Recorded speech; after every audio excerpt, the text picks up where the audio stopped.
Pecadores, necesitamos un Salvador.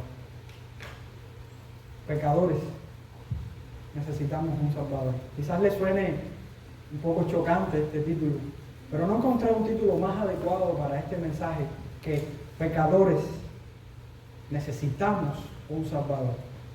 Hace unos años, en mi inquietud y buscando respuestas a muchas de mis preguntas sobre el pecado, sus consecuencias, cuánto podía impactar en mi vida, cuán débil era yo, hasta dónde yo podía llegar, hasta dónde no, hasta dónde el pecado me afectaba, encontré un libro de teología guardado en mi casa, el cual traía una frase, y la frase dice: el pecado heredado no lleva en sí culpabilidad personal hasta que se endosa como el acto escogido del alma en madurez responsable.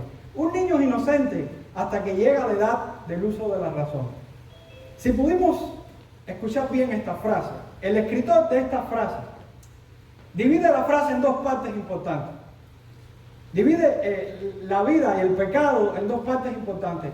Lo pone en un momento como ese pecado que es heredado, que heredamos de Adán, aquel con el que fuimos concebidos, y también lo pone como los actos responsables que cometemos cuando somos adultos.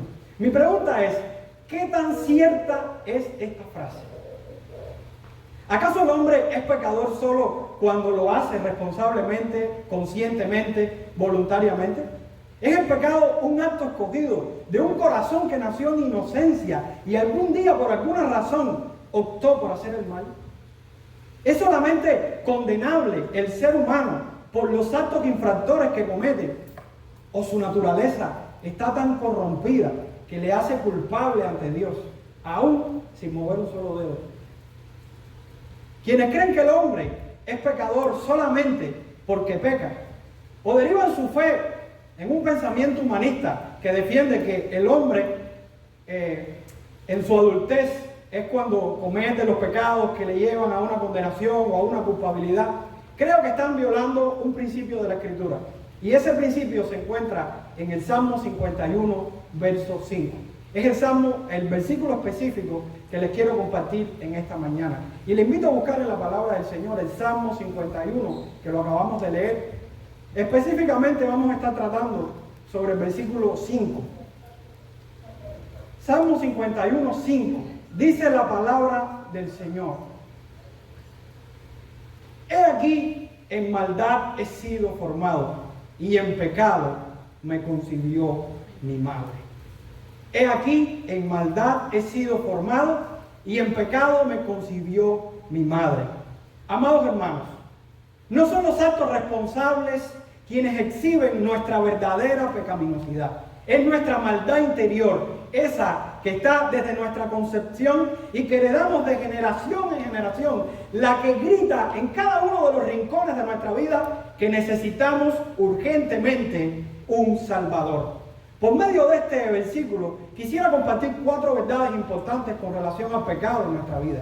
Primero quiero tratar el pecado como la maldad que está en nosotros. Después quiero tratar el pecado como el habitante que está en nosotros desde nuestra misma concepción. Después quiero tratar el pecado que está en nosotros como la herencia de generaciones anteriores. Y después quiero tratar el pecado como la evidencia de que necesitamos urgentemente un Salvador. Entonces vamos a ver la primera verdad. El pecado es la maldad que habita en nosotros. El Salmo dice: he aquí, en maldad he sido formado. Maldad, una palabra muy significativa para entender la verdadera condición del hombre, la verdadera naturaleza del hombre. Maldad. Maldad, lo que significa en el idioma hebreo, es iniquidad. Y es una ofensa, ya sea de manera intencional o no intencional, contra la ley de Dios. Para los judíos esta palabra significaba lo mismo que pecado. Quiere decir entonces que maldad es iniquidad, pero también es pecado. Podemos verlo en medio de esta definición. Para los hebreos solo había un merecido a quienes poseían esta desviación, y era el castigo por la ofensa a la santidad de Dios. Esto se transmitía de generación en generación. Como dice Éxodo capítulo 20, verso 5, Dios castiga la maldad de los padres sobre los hijos, sobre terceras y cuartas generaciones de quienes le aborrecen.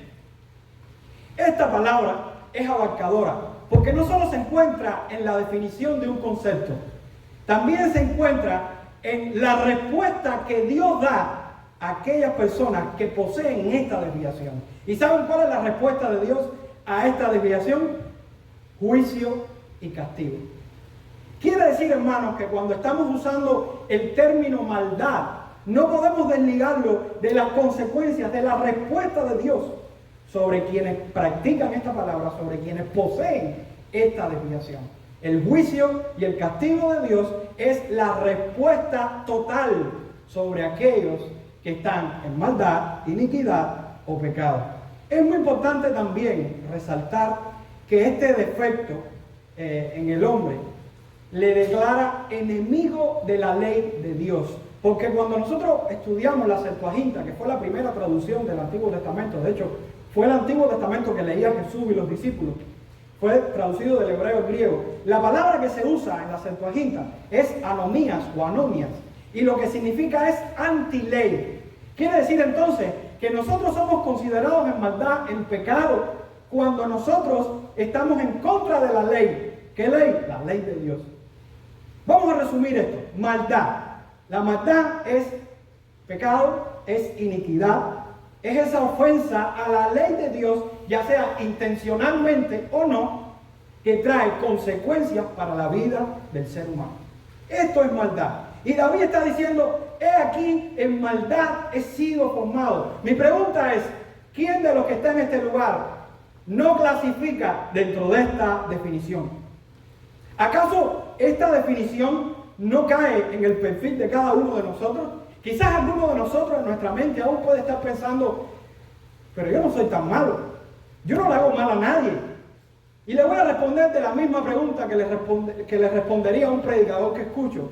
Él dice, nadie es tan bueno hasta que sus obras son hechas única y exclusivamente bajo los estándares de Dios y para su gloria. Quiere decir, amados hermanos, que por muchas buenas obras que hagamos, por mucha buena moralidad que tengamos, por mucha buena apariencia que tengamos, nosotros estamos incluidos en la característica de inicuos, de malditos, de pecadores. El ser humano no hace todo para la gloria de Dios y no hace todo bajo los estándares de Dios. Y aún los cristianos que vivimos con el Espíritu de Dios en nuestro ser, ¿todo lo que hacemos lo hacemos para la gloria de Dios? No, seríamos mentirosos si lo diríamos. Nadie es bueno. Nadie busca a Dios, como dice la Escritura. Todos se desviaron a una. La Biblia dice que nadie está exento de iniquidad, que nadie está exento de despreciar la gloria de Dios. Dice la Biblia en Eclesiastés 7:20, ciertamente no hay hombre justo en la tierra que haga el bien y nunca peque. Nadie es tan justo como para pararse delante de Dios y reclamarle por sus obras. Porque la Biblia dice en Isaías 64, versos de 6 al 7, si bien todos nosotros somos como suciedad y todas nuestras justicias como trapo de inmundicia, y caímos todos nosotros como la hoja, y nuestras maldades nos llevaron como viento. Nadie hay que invoque tu nombre, que se despierte para apoyarse en ti, por lo cual escondiste de nosotros tu rostro y nos dejaste marchitar en poder de nuestras maldades. Tan solo tenemos que pararnos frente a 10 mandamientos, 10 sencillos mandamientos, y ahí nos veremos cuán malditos somos. Miremos los 10 mandamientos. Vamos a resumirlos en 2, como hizo Jesús. ¿Cuántos de nosotros amamos al Señor con todo nuestro corazón, con toda nuestra mente, con toda nuestra alma, todo el tiempo de nuestra vida, hermano? Nadie. ¿Cuántos de nosotros amamos a nuestro prójimo como nosotros mismos? Parémonos frente a los 10 mandamientos. Jesús nos enseña a través de los 10 mandamientos y nos pone un listón tan alto que no hay un ser humano en esta tierra, ni Mahoma, ni Buda, ni los grandes filósofos, ni los grandes moralistas, ni los grandes hombres de la historia pueden pararse frente a los 10 mandamientos y decir, yo los he cumplido a la cabalidad. Y ahí vemos a Jesús diciéndole al hombre que viene y dice, yo he cumplido toda la ley, y Jesús le dice, coge tu dinero y dáselo a los pobres, te estoy aplicando los mandamientos. El hombre se fue triste, porque ni aún ese hombre que creía que por sus obras podía hacer cosas, cumplía los estándares de Dios. Amados hermanos, somos malditos, declarados por la palabra del Señor. He aquí, en maldad he sido formado. ¿Creen ustedes entonces que el pecado es un acto escogido, que nace de un corazón en inocencia y en algún momento de su vida, por alguna razón, comienza a hacer cosas malas? Eso es humanismo dentro de la iglesia. Humanismo dentro de nosotros, que pone al hombre como el centro de atención. No, hermano, el hombre está caído, el hombre está perdido, porque el pecado es un mal que desde nuestra propia concepción da evidencia de la verdadera naturaleza que tenemos nosotros, y es una naturaleza pecadora, caída, destruida por el pecado. Y aquí quiero pasar a la segunda verdad que nos da el texto, y es que el pecado es la maldad que está en nosotros desde nuestra propia concepción. Es aquí, en maldad he sido formado y en pecado me concibió mi madre. También el Salmo 58 lo prueba. En el versículo 3 dice: se apartaron los impíos desde la matriz, se descarriaron hablando mentiras desde que nacieron. Amados, desde nuestra propia concepción, nosotros somos constituidos pecadores. Observemos a un llamado niño inocente, si es algo que nos preocupa. Y pongámoslo frente a los 10 mandamientos. Y vemos su reacción ante ciertos momentos de su vida. Por ejemplo, ante el respeto y la honra que le debe dar a sus padres. Ese niño inocente, ¿cómo actúa? En su egoísmo para con sus amigos y sus compañeros. Su reacción ante la verdad y la mentira. Su atracción por los videos pecaminosos en preferencia de videos instructivos. Su violencia ante la frustración. Su deseo de tener lo que no tiene, y de tener lo que no tiene, y de tener lo que no tiene. Y podemos seguir mencionando ejemplos, que los niños son tan pecadores como los adultos. Que el niño no ha expresado la máxima potencia de su maldad, es verdad. No la ha exhibido. Pero el niño es como un león que tiene un hambre tan grande por la carne que cuando le pongan un filete delante, se lo va a comer. Y hablando de león, podemos pensar en un cachorro de león y un adulto león. ¿Qué diferencias hay? Genéticamente, ¿hay algún cambio? Ninguno. Al león le gusta la carne y el león va a comer carne. Que el grande va a comerse un pedazo más grande porque tiene un estómago más grande. Es verdad. Pero los dos comen carne. Los dos tienen una genética que los caracteriza, los define. Nosotros somos como esos leones. Seamos grandes, pequeños, somos pecadores. Y con esto no quiero decir que somos pecadores lo tan malo que podríamos ser. Hay hombres en la historia que se han destacado en su maldad. Hitler, Fidel, Stalin, los grandes dictadores de la historia. Y los podemos ver, me perdonan, los que todavía creen que Fidel es un buen hombre. Qué bueno que en este país puedo decir eso. Gloria al Señor. Pero muchos hombres se han caracterizado por su maldad abundantemente y exaltadamente. Eso los define como pecadores, pero no los define como diferentes a los que no han expresado toda su potencialidad de maldad. Todos son condenados por Dios. Que el día de juicio final van a haber diferentes castigos para el grado de maldad del hombre en cuanto a lo que hicieron. Es verdad. Y el Señor va a juzgar a unos de una manera y a otros de otra. Pero todos los pecadores estarán condenados.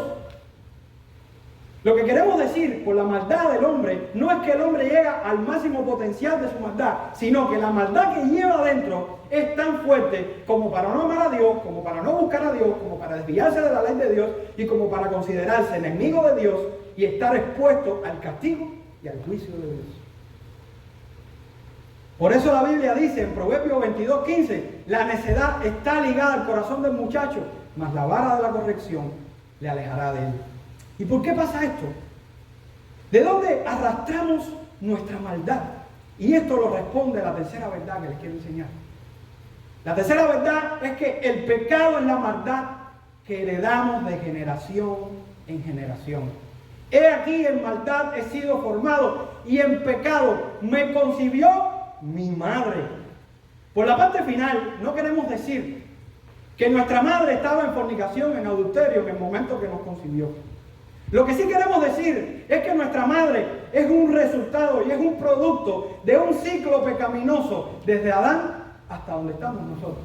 El estado espiritual en el que está mi madre es el mismo estado en el que está su padre y su madre, el mismo estado en el que está su padre y su madre, el mismo estado y el mismo estado y el mismo estado. Porque ese pecado se transmite en la concepción entre un hombre y una mujer. Y los niños nacen con una condición genética. No somos diferentes a nuestros padres. Y si nosotros somos de los que creemos que heredamos rasgos físicos de nuestros padres, a veces vemos a los padres y dicen, tienen los mismos ojos, tienen las mismas orejas, tienen el mismo pelo. Mira, se le cayó el pelo al padre y al abuelo y al otro, al hijo se le cae el pelo. ¿Usted cree que el pecado no lo llevamos también? Amados hermanos, y tristemente, tenemos un pecado que cargamos desde el propio Adán. El pecado de Adán fue imputado en nosotros. Y nosotros llevamos dentro esa rebelión contra Dios. Llevamos dentro esa maldad. ¿Qué fue lo que pasó en Génesis capítulo 3? En el capítulo 2 no había pecado. Todo estaba bien hasta que llegó el capítulo 2. ¿Y qué consecuencias trajo? Muerte. Vemos el capítulo 2 y Dios les promete la muerte. El capítulo 3. Vemos el capítulo 4 y cómo se expresa la maldad y la muerte. Y cómo se expresa en el 5. Y vemos y murió, y murió, y murió. Y vemos en el diluvio la muerte. Y vemos la muerte a lo largo de toda la Escritura. Porque el hombre tiene como consecuencia la muerte. Pero no solamente la muerte física. Muerte física, muerte espiritual y muerte eterna para aquellos que no tienen a Cristo. El hombre está en serios problemas. Es la muerte física, espiritual y eterna la consecuencia que corresponde al hombre por su maldad. Por eso la Biblia dice en Romanos capítulo 5, verso 12, por tanto, como el pecado entró en el mundo por un hombre y por el pecado la muerte, así la muerte pasó a todos los hombres por cuanto todos pecaron. No hay evidencia más clara para demostrar que somos pecadores que vamos a morir. No hay evidencia más clara que somos pecadores que nuestros actos demuestran que no le damos la gloria a Dios. Somos pecadores, amados hermanos, tristemente. Y aquellos que no tienen a Cristo están en graves problemas. Porque no son los actos responsables quienes exhiben nuestra pecaminosidad solamente. Es nuestra maldad interior, lo que llevamos dentro desde nuestra propia concepción, que se transmite de generación en generación. Y grita tan fuerte, necesito un Salvador. Como diría un guajiro que conozco, estamos fritos en manteca majá. Una frase bien cubana y bien jocosa. Estamos fritos en manteca majá. Pero qué frase más importante para reflexionar en estos momentos. Porque si usted no es cristiano, está frito en manteca de maja. Está en graves problemas, serios problemas. ¿Qué derecho tiene el hombre de reclamarle a Dios su amor? ¿Qué derecho tiene el hombre de reclamar a Dios su misericordia? ¿Qué derecho tiene el hombre de pedirle a Dios algo? ¿Qué somos, hermanos? Jonathan Edwards, no sé si no se pronuncia así, el teólogo más grande de los Estados Unidos, reconocido, tiene un mensaje poderoso que se llama Pecadores en manos de un Dios airado. Ese mensaje impactó el cristianismo histórico en este país. Yo les recomiendo que lo lea, está en las redes, en cualquier lugar lo busca y aparece. Pecadores en manos de un Dios airado. Hay muchas historias referentes a este mensaje. Hay personas que dicen que se agarraban hasta de los bancos de la iglesia porque pensaban que la tierra se iba a rajar y se los iba a tragar. Así que imagínense el potencial que había en este mensaje. Dijo en medio de este mensaje: tu impiedad te hace como si fueras tan pesado como el plomo y te dirigirá hacia abajo con gran peso y presión, directo al infierno. Y si Dios te dejara caer, inmediatamente te sumergirías y rápidamente descenderías dentro del golfo sin fondo. Y tu constitución saludable, y tu propio cuidado y prudencia, y tu mejor plan, y toda tu justicia no tendrían más influencia para sujetarte y librarte del infierno que lo que una tela de araña puede hacer para frenar una roca al caer. ¡Wow! Estamos en graves problemas.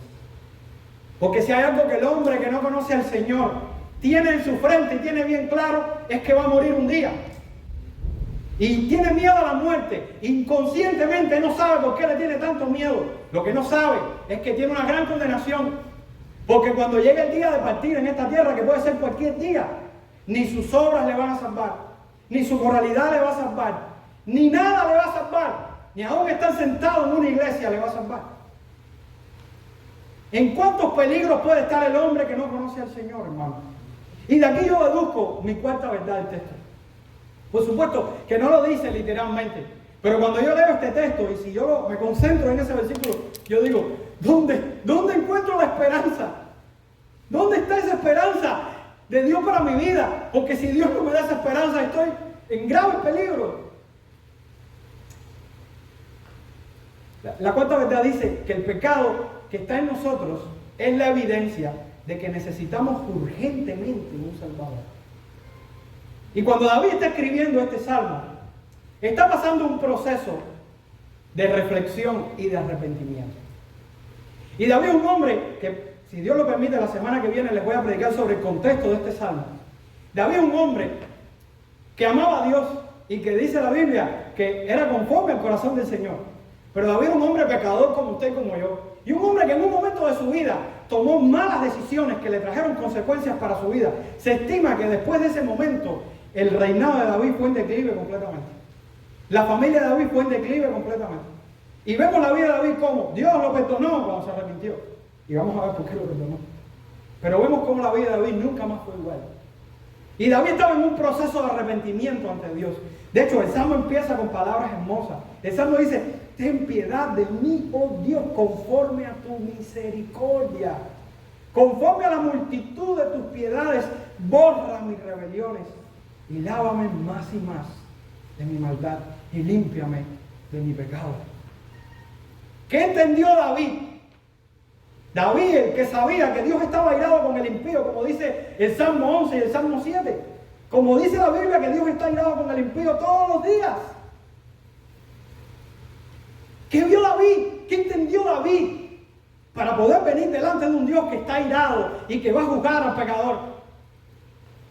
David sabía que había una promesa hecha. Desde Génesis 3:15, la cual prometía que la simiente de la mujer aplastaría la cabeza de la serpiente. En el Antiguo Testamento, a diferencia de nosotros que tenemos la revelación completa, y Grisel lo decía ahorita, y gracias por lo que estabas diciendo. En el Antiguo Testamento, Dios fue revelando las promesas de redención paulatinamente y de una manera abriendo la información. El hombre no tenía la revelación completa y el hombre, a medida que iba pasando, iba entendiendo un poquito más la revelación. Una revelación progresiva. Quiere decir que los hombres del Antiguo Testamento no eran salvos por la ley, eran salvos por la gracia y poniendo su confianza en esa promesa que Dios hizo en Génesis 3:15 y la fue desarrollando a lo largo de la historia del Antiguo Testamento con Abraham, con Moisés, con David, con los profetas y la va recreando y la va explicando que llega un momento que cuando tú terminas el Antiguo Testamento tú puedes, de hecho cuando está Lázaro y Abraham, si no escuchaste a los profetas le predicaron el Evangelio, los profetas hablaban del Mesías.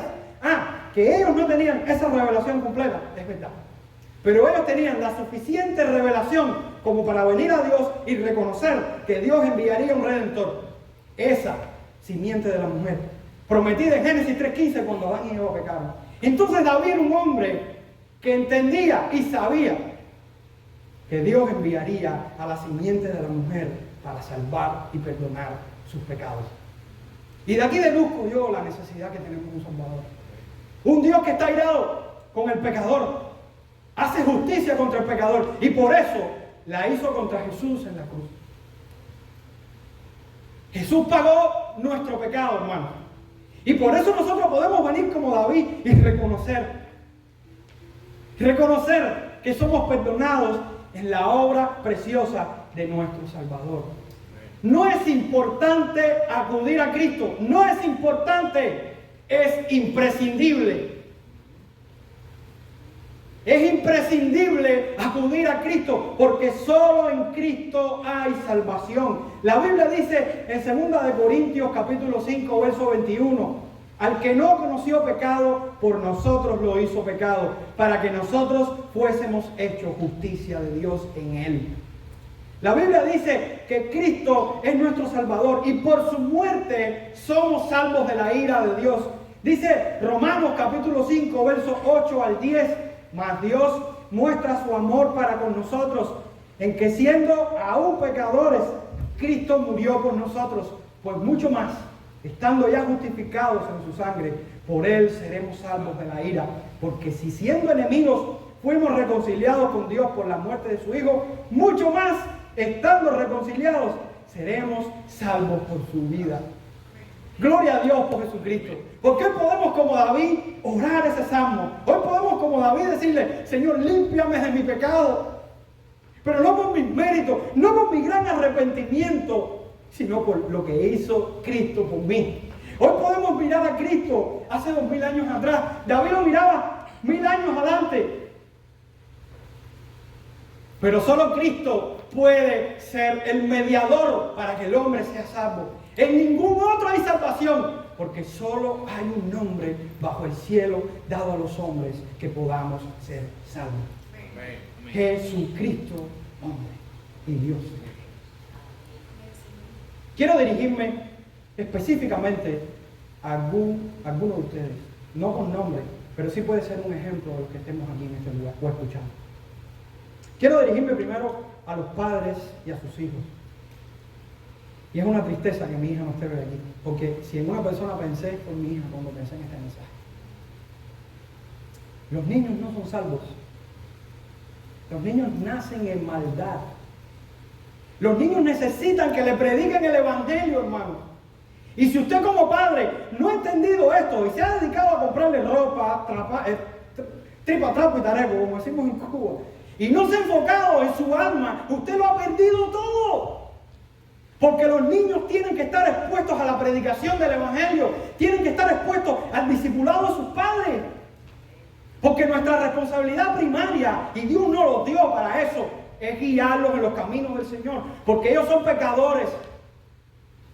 Y aunque no demuestren toda la magnitud de su pecado, lo tienen dentro. Necesitan un Salvador. Así que, amados hermanos, si usted tiene hijos o nietos, o conoce a alguien con hijos, sea responsable. Sea responsable.Ínstelo a que le predique el evangelio a su hijo todos los días de esta tierra. Es mejor que nos critiquen, que nos rechacen por parecer fanáticos, pero después ver que mi hijo conoció al Señor.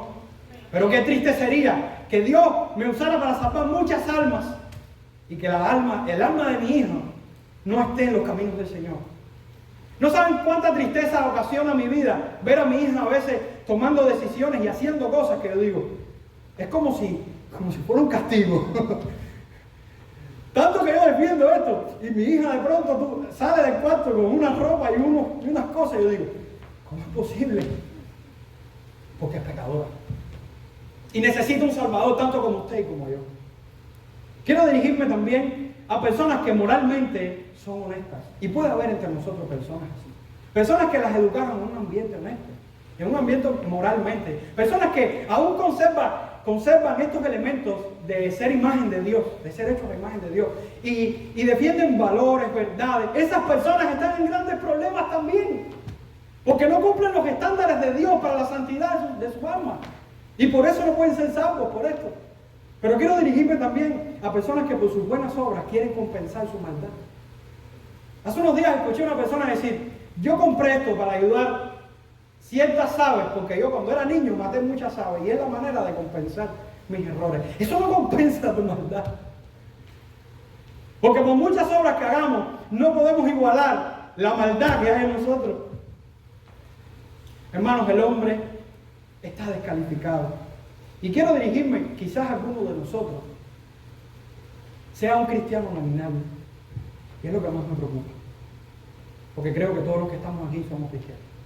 Pero muy triste sería que estemos sentados en un banco, que estemos oyendo un mensaje y que nuestro corazón está tan lejos de Cristo que nos vamos a perder completamente. Eso que la Biblia considera cizaña, o que la Biblia considera lobos en medio de ovejas, disfrazados de ovejas. Eso que la Biblia considera como esos que escuchan el mensaje, lo oyen y luego se apartan. Eso sí sería preocupante para cualquiera de nosotros. ¿Dónde está Cristo en tu vida? Una iglesia no te salva, una moralidad no te salva. Nada te salva que no sea venir a los pies de Cristo. Amados hermanos, eso es preocupante, porque las iglesias están llenas hoy de personas que realmente no aman a Cristo. Personas que realmente no han aceptado el sacrificio de Jesucristo para su alma. Personas que confían en su moralidad o que están en una iglesia por ciertas conveniencias y malas motivaciones. Pero ¿por qué has venido hoy aquí? Y quiero dirigirme últimamente a aquellos cristianos verdaderos, que creo que somos los que estamos aquí. Y Dios quiera que todos los que estamos aquí seamos de esos. Y si no lo somos, estamos a tiempo de arrepentirnos. Pero esos cristianos verdaderos, esos que han entendido la obra tan poderosa de Cristo, que bastó para borrar los pecados, para perdonar los pecados, para ser considerados hijos amados de Dios, para no tener que padecer la ira de Dios, el castigo de Dios, para poder ser glorificados, para poder tener la confianza y la seguridad de que Cristo intercede en la historia. Y es que tenemos a Cristo. Amados, es un honor tener a Cristo. Pecadores, necesitamos un Salvador. Pecadores, tenemos un Salvador.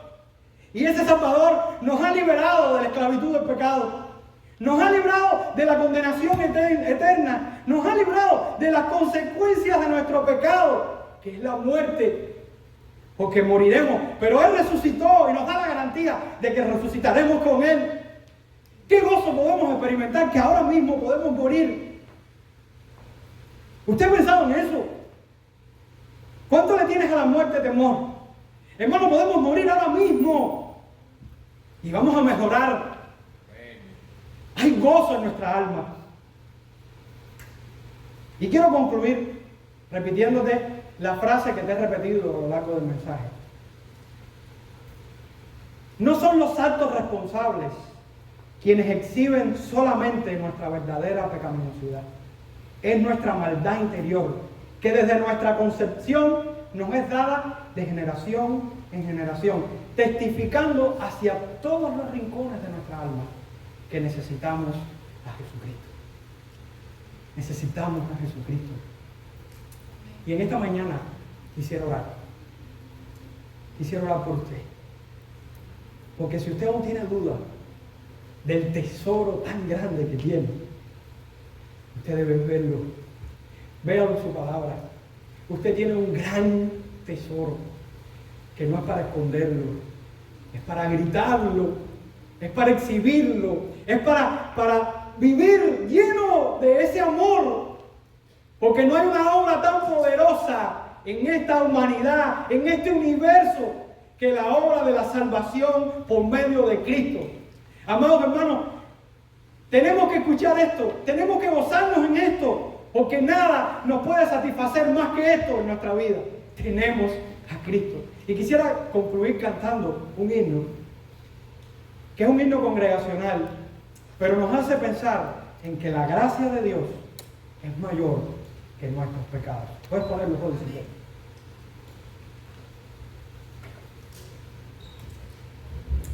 Amén.